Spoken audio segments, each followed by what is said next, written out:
नमस्कार मित्रों। Parathyroid hormone की स्ट्रक्चर, उसकी सिंथेसिस और इसके सीक्रेशन के विषय में जानने के बाद आइए समझते हैं कि पैराथायरॉयड हार्मोन अपने इफेक्ट्स को, अपने एक्शंस को किस प्रकार से उत्पन्न करता है। जब हम किसी व्यक्ति को पैराथायरॉयड हार्मोन इंजेक्ट करते हैं, तब उसका कैल्शियम और फास्फोरस, इनऑर्गेनिक फास्फोरस जो ब्लड में उपस्थित, सीरम में उपस्थित फास्फोरस है, उसके ऊपर क्या प्रभाव होता है। देखिए, ये तो हम जानते हैं कि पैराथायरॉयड हार्मोन का काम है कैल्शियम लेवल को बढ़ाना। इसके साथ ही जो इसका दूसरा प्रभाव है वह है ये फास्फोरस, इनऑर्गेनिक फास्फोरस लेवल को घटाता है। तो सबसे पहले जैसे ही पीटीएच को इंजेक्ट करते हैं, जो इसका प्रथम प्रभाव है वह rapid fall in inorganic phosphorus इसके रूप में सामने आता है, जो कि 1 से 2 घंटे के अंदर उत्पन्न होने लग जाता है। और कुछ देर बाद 3-4 घंटों में तब क्रमशः ये कैल्शियम के लेवल को बढ़ाता जाता है। तो फास्फोरस लेवल में का घटना पहले और कैल्शियम लेवल का बढ़ना बाद में यह उत्पन्न होता है। आखिर ऐसा कैसे होता है? जो फास्फोरस का एब्जॉर्प्शन इंटेस्टाइन से, जो वन इंटेस्टाइन पे पीटीएच के रिसेप्टर्स नहीं होते, तो इंटेस्टाइन पे जो काम है वह PTH 125 dihydroxy vitamin D, active vitamin D के थ्रू करता है। तो एक्टिव विटामिन डी के स्टिमुलेशन, उसके सिक्रीशन के माध्यम से पीटीएच फास्फोरस की, फास्फेट्स का एब्जॉर्प्शन को बढ़ा देता है। परंतु जो पीटीएच का डायरेक्ट इफेक्ट है किडनीज पर, नेफ्रॉन पर, वह ज्यादा प्रोमिनेंट है। तो जिसके कारण से फास्फोरस का एक्सक्रीशन बढ़ाना, फास्फोरस का रीअब्जॉर्प्शन कम करके एक्सक्रीशन बढ़ाना, यह इसका प्रेडोमिनेंट इफेक्ट होने के कारण से जो एब्जॉर्प्शन से फास्फोरस लेवल बढ़ता है, वो एक्सक्रीशन से जो कम होता है वो इससे कहीं ज्यादा होता है। इसकी कंबाइंड इफेक्ट क्या हुआ? फॉल इन इनऑर्गेनिक फास्फोरस के लेवल में सीरम पे। तो यह पहले प्रोड्यूस होता है और कैल्शियम का बढ़ना वह धीरे धीरे प्रोड्यूस होता है। अब कैल्शियम कैसे बढ़ता है?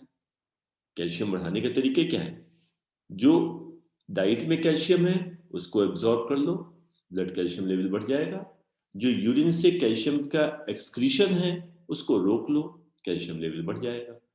तो हम यह तो जानते हैं कि इंटेस्टाइन में पीटीएच डायरेक्टली काम नहीं करता। इंटेस्टाइन से कैल्शियम का एब्जॉर्प्शन यह 125 डाइहाइड्रोक्सी विटामिन डी के थ्रू बढ़ा लेता है, और किडनीज के थ्रू कैल्शियम का एक्सक्रीशन वह और कम कर देता है। कैसे?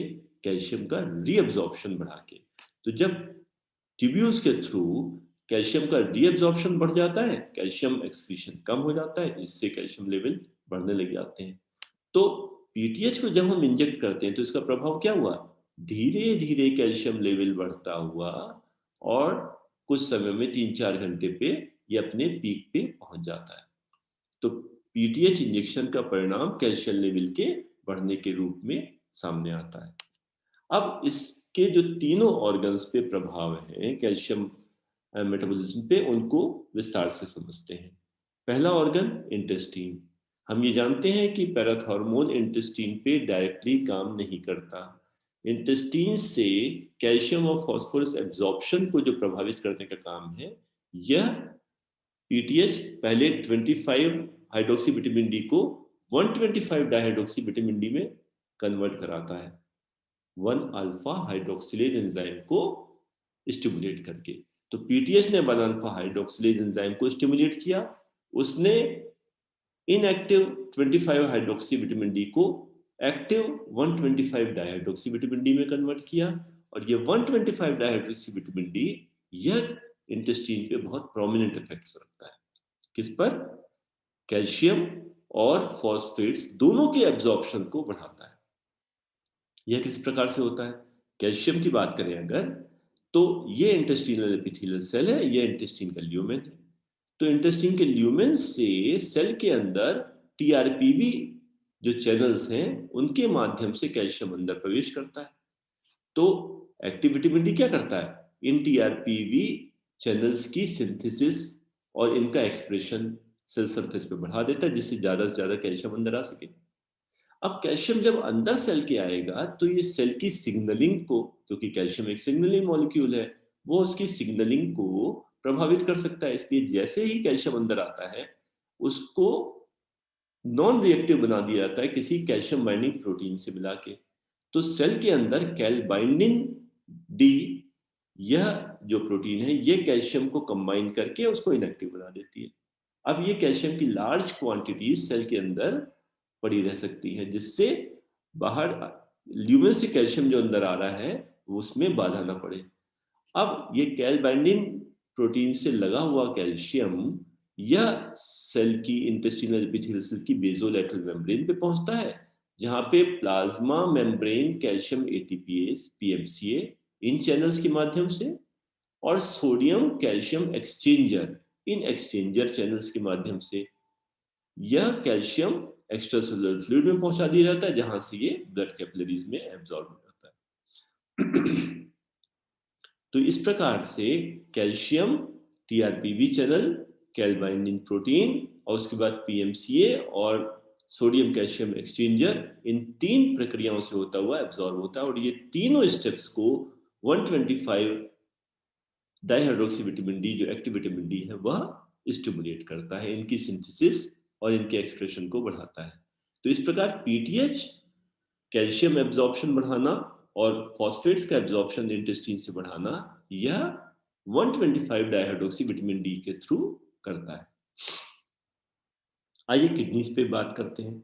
पीटीएच किडनीज पे डायरेक्टली अपना एक्शन उत्पन्न करता है इंटेस्टाइन पे विटामिन डी के थ्रू।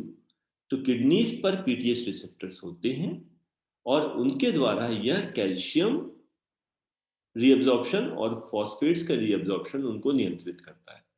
अब ध्यान रहे, इंटेस्टाइन में तो कैल्शियम और फॉस्फेट्स एक ही प्रक्रिया से और एक ही स्थान से एब्जॉर्ब होते हैं, लेकिन किडनीज में नेफ्रॉन्स में इनकी जो एब्जॉर्प्शन रीअब्जॉर्प्शन है वो अलग अलग जगह से होती है। जो फॉस्फेट्स है वो प्रोक्सिमल कन्वोल्यूटेड ट्यूब्यूल से रीअब्जॉर्ब होते हैं, जबकि जो कैल्शियम है वो डिस्टल कन्वोल्यूटेड ट्यूब्यूल और कलेक्टिंग डक्ट से रीअब्जॉर्ब होता है। जो जब दोनों के स्थान अलग अलग है तो पीटीएच का रिस्पॉन्स भी अलग अलग होता है। PTH directly proximal convoluted tubule पे काम करके और फॉस्फेट्स के रीअब्जॉर्प्शन को घटा देता है। तो पीटीएच से फॉस्फेट्स का रीअब्जॉर्प्शन घट गया तो फॉस्फेट्स का एक्सक्रीशन बढ़ गया, तो ज्यादा से ज्यादा कैल्शियम, ज्यादा से ज्यादा फॉस्फेट्स एक्सक्रीट आउट होने लगे, जिससे ब्लड में इनऑर्गेनिक फॉस्फोरस की कंसंट्रेशन कम हो जाती है। तो इस प्रकार पीटीएच प्रॉक्सिमल कन्वोल्यूटेड ट्यूब्यूल से फॉस्फेट्स के रीअब्जॉर्प्शन को घटाता है, जिससे फॉस्फेट्स का एक्सक्रीशन बढ़ जाता है और ब्लड में इनऑर्गेनिक फॉस्फोरस की कंसंट्रेशन कम हो जाती है। इसके विपरीत डिस्टल कन्वोल्यूटेड ट्यूब्यूल और कलेक्टिंग डक्ट से यह कैल्शियम के रीअब्जॉर्प्शन को बढ़ा देता है, क्योंकि पीटीएच का काम क्या है, ब्लड में कैल्शियम लेवल बढ़ाना, तो कैल्शियम को लॉस को रोकना पड़ेगा इसके लिए। तो कैल्शियम का रीअब्जॉर्प्शन बढ़ा देता है, जिससे कैल्शियम का एक्सक्रीशन घट जाए। अब ज्यादा से ज्यादा कैल्शियम एब्जॉर्ब होकर ब्लड में आता है और ब्लड सीरम कैल्शियम लेवल बढ़ने लग जाते हैं। तो इस प्रकार से जहां पीटीएच इंटेस्टाइन पे कैल्शियम और फॉस्फोरस दोनों को एब्जॉर्ब कराने में मदद कर रहा था विटामिन डी के थ्रू, किडनीज में यह फॉस्फोरस को तो एक्सक्रीट आउट करा देता है और कैल्शियम को कंजर्व कराता है। तीसरा इसका टारगेट ऑर्गन जो है वह है बोन्स। और बोन्स में क्या काम होगा, कैल्शियम लेवल को ब्लड में बढ़ाना है। इसका मतलब पीटीएच बोन्स पे जो काम करेगा, बोन्स से कैल्शियम निकालकर और ब्लड में भेजेगा। अब जो बोन से कैल्शियम निकालने की प्रक्रिया है ये दो फेजेस में होती है, एक तो रैपिड फेज और एक डिलेड स्लो फेज। अब भाई आपको पैसे की आवश्यकता पड़ी तो आपने क्या किया, बैंक गए या मशीन एटीएम मशीन पे गए, कार्ड डाला और पैसा निकाल लिया। तो एक तो हो गया रेडीमेड मनी जो सीधे रखिए तुरंत आपने निकाल ली, और एक हो गया उस पैसे की एफडी बना रखी है, तो पहले एफडी तोड़ो, वो सेविंग अकाउंट में आए और तब उसको निकालो। प्रोसेस बढ़ गया, टाइम लगेगा। तो रैपिड इफेक्ट तो वो कैल्शियम निकलता है जो कैल्शियम रेडिली अवेलेबल है, वो किसी फिक्स्ड फॉर्म में नहीं है। तो यह जो रैपिड इफेक्ट है, यह कुछ मिनटों में ही शुरू हो जाता है और धीरे-धीरे घंटों तक बढ़ता रहता है। यह ऑस्टियोसाइट्स पे जो पीटीएच का इफेक्ट होता है, उससे उत्पन्न होता है। जबकि जो स्लो इफेक्ट है, वह धीरे-धीरे कई दिनों में आरंभ होता है और बढ़ता जाता है कई वीक्स तक। यह ऑस्टियोक्लास्ट के द्वारा उत्पन्न होता है। इसका अर्थ क्या हुआ? इसको विस्तार से समझते हैं। वास्तव में जो किसी बोन के अंदर जो बोन की सरफेस है, उस पर तो ऑस्टियोब्लास्ट सेल्स होती हैं, जो कि ऑर्गेनिक मैट्रिक्स सिक्रीट करती हैं, न्यू बोन फॉर्मेशन में हेल्प करती हैं, आउटर सरफेस पे भी और इनर सरफेस पे भी बोन के। लेकिन जो ऑस्टियोब्लास्ट वो बोनी मैट्रिक्स सिक्रीट करते करते यहाँ चारों तरफ बोनी मैट्रिक्स सिक्रीट कर रही है, वो उसके अंदर ही दबती जाएंगी, फंसती जाएंगी। तो चारों तरफ मैट्रिक्स हो गई, बीच में ऑस्टियोब्लास्ट फंस गई। अब मिनरलाइजेशन के बाद ये ऑस्टियोब्लास्ट और फंस गई, क्योंकि हार्ड बोन हो गई। अब ये ऑस्टियोब्लास्ट ऐसे में ऑस्टियोसाइट्स में कन्वर्ट हो जाती है, जो कि क्विसेंट डोरमेंट पड़ी रहती है। लेकिन ये पूरी तरह से डोरमेंट नहीं रहती। ये ऑस्टियोसाइट्स अपने लॉन्ग डेंड्राइटिक प्रोसेसेस जो चारों तरफ निकले होते हैं, इनके द्वारा एक दूसरे से कनेक्टेड रहती हैं। और ये ऑस्टियोसाइट्स सेल्फ सरफेस पे जो ऑस्टियोब्लास्ट हैं और ऑस्टियोक्लास्ट है, उनसे भी कनेक्टेड रहती हैं। तो इस प्रकार से ये हर तरफ से कनेक्टेड और कम्युनिकेट करती रहती हैं। ऑस्टियोब्लास्ट को भी कंट्रोल करती हैं, ऑस्टियोसाइट को भी, ऑस्टियोक्लास्ट को भी कंट्रोल करती हैं। तो जो बोन के बीच में जो डोरमेंट क्विसेंट ऑस्टियोसाइट्स पड़ी हैं, ये इनके चारों ओर एक मेम्ब्रेन होती है, ऑस्टियोसिटिक बोन मेम्ब्रेन, और इसमें बोनी फ्लूइड भरा होता है। तो कुछ तो हो गई ऑर्गेनिक मैट्रिक्स जो मिनरलाइज होके मिनरलाइज्ड बोन के बीच रूप में हो गई, और इन मिनरलाइज्ड बोन के बीच की जो लेकुनी है, जो कैनाल्स हैं, चैनल्स हैं, इनमें जो ऑस्टियोसाइट्स हैं, ये एक मेम्ब्रेन के अंदर से घिरी हुई, और इन उन मेम्ब्रेन्स में बोन फ्लूइड भरा रहता है। ये जो बोन फ्लूइड है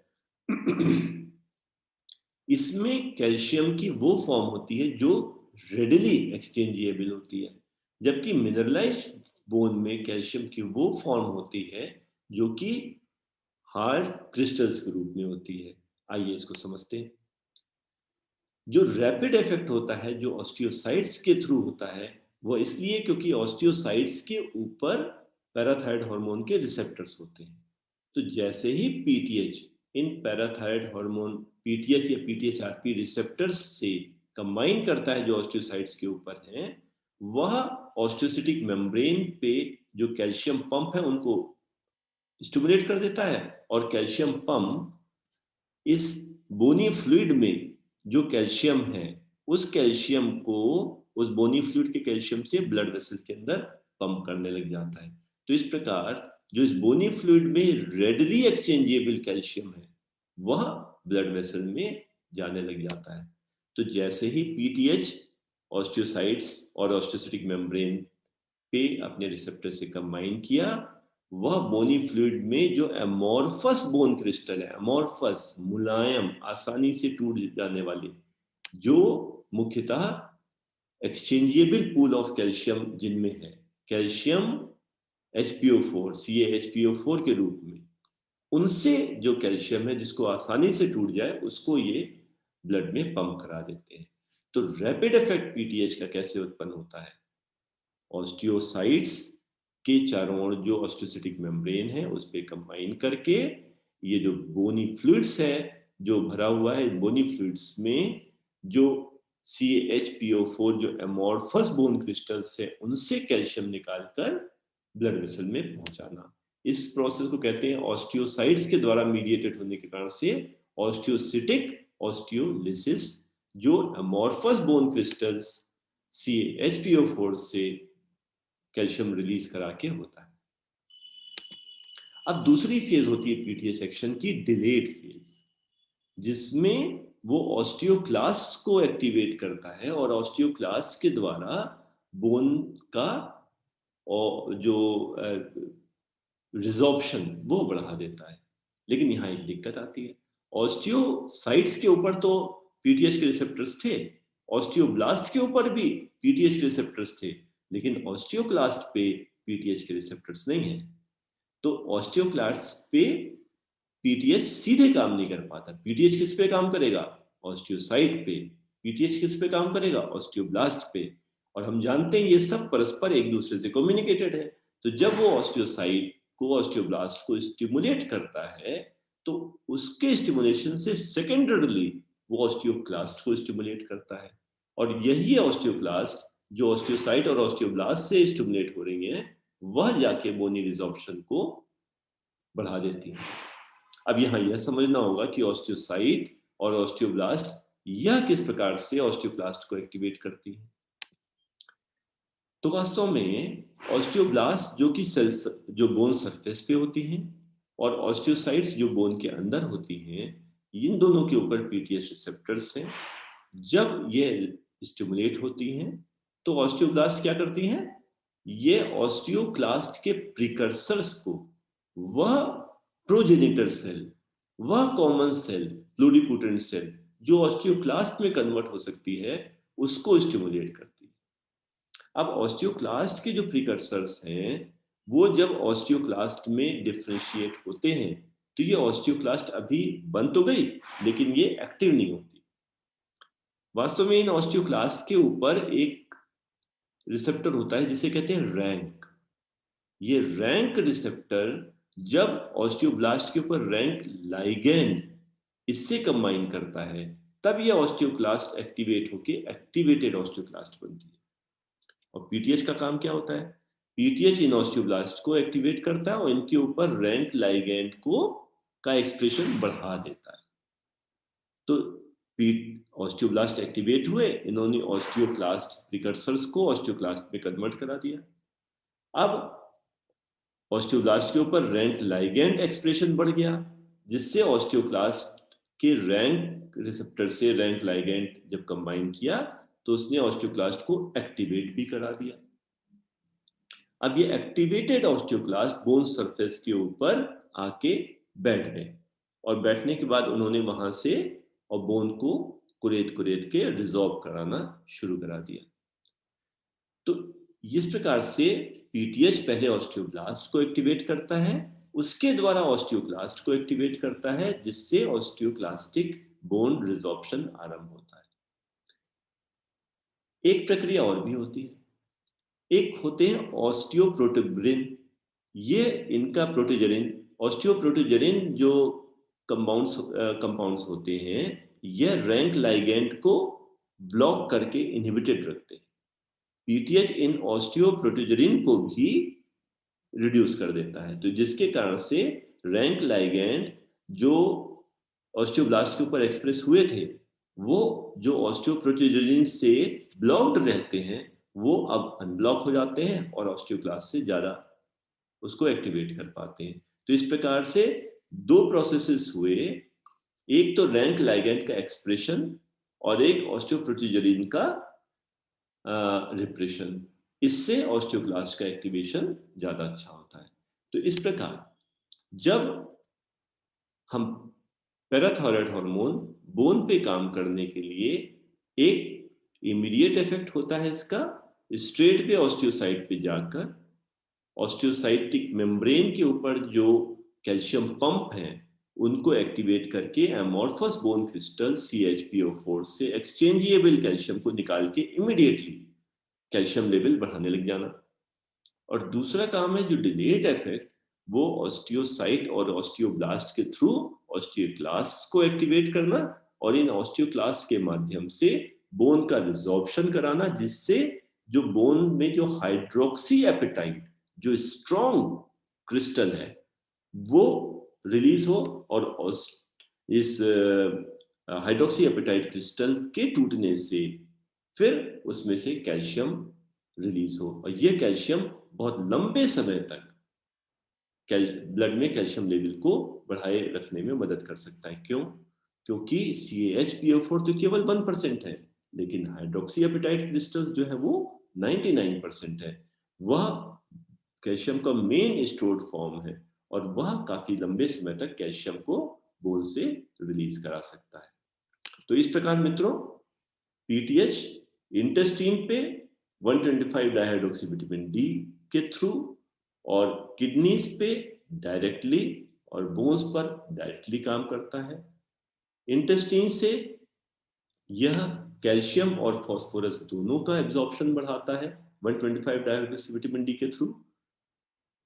किडनी से यह फॉस्फेट को तो एक्सक्रीट आउट कराता है, जबकि कैल्शियम का एक्सक्रीशन कम करके उसको कंजर्व करता है। और बोन से इमीडिएटली ऑस्टियोसिटिक ऑस्टियोलिसिस के माध्यम से एमॉर्फस बोन क्रिस्टल से यह कैल्शियम रिलीज कराता है रेडिली एक्सचेंजेबल कैल्शियम पूल से, जबकि लंबे समय में ऑस्टियोक्लास्ट को एक्टिवेट करके और बोनी रिजॉर्प्शन के द्वारा हाइड्रोक्सी एपेटाइट क्रिस्टल से कैल्शियम को रिलीज कराता है। धन्यवाद।